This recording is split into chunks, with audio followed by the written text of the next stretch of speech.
Olá pessoal, sejam todos muito bem-vindos. Professor Felipe Cunha de Almeida, advogado e parecerista aqui em Porto Alegre, trazendo um artigo para vocês de muita importância prática, que é denominado Necessidade do depoimento pessoal do autor nas ações com pedido de danos imateriais. Interpretação conjunta dos artigos 385 e 370 do Código de Processo Civil e a ofensa a direitos de personalidade. Pessoal, vejam bem, quando nós temos uma ação de danos imateriais, salvo para aquelas hipóteses em que o fato que ocorreu o dano é tão grave que fala por si só, ou seja, os chamados dano in re ipsa, estão lembrados? Muitas vezes a vítima ela só consegue alegar. Ela traz algumas alegações, de repente um e-mail, um WhatsApp, mas ela precisa ser ouvida, ela precisa de testemunhas. Porque nós estamos falando de quê? De lesão a direitos de personalidade, ok?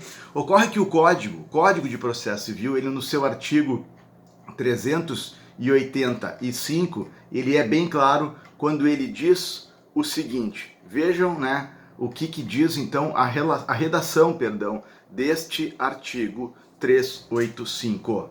Vejam bem, cabe à parte requerer o depoimento pessoal da outra parte, a fim de que seja interrogada na audiência de instrução e julgamento, sem prejuízo do poder do juiz de ordená-la de ofício.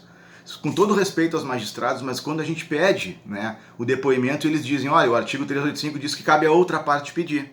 Então ele está me dizendo que eu não posso pedir o próprio depoimento da parte. Mas vejam, o 385 ele não diz que é inviável que a parte peça o seu depoimento. Ele diz que cabe a outra. E quando nós fazemos uma leitura em conjunto com o artigo 370 do Código Civil, do Código de Processo Civil, que diz que caberá ao juiz de ofício ou a requerimento da parte determinar as provas necessárias ao julgamento do mérito, nós fazemos uma interpretação sistemática do CPC em relação à prova, ao depoimento pessoal da parte, à luz das disposições constitucionais, à luz das normas fundamentais do Código de Processo Civil, que dizem que ele tem que ser interpretado conforme a dignidade da pessoa humana, conforme a Constituição Federal. Então é um artigo, resumidamente, que trata sobre isso, buscar abrir os olhos, trazer a importância da atuação do advogado e da advogada na petição para abrir os olhos do juiz, porque alegar assim, de forma genérica, não é técnico, e então buscar essa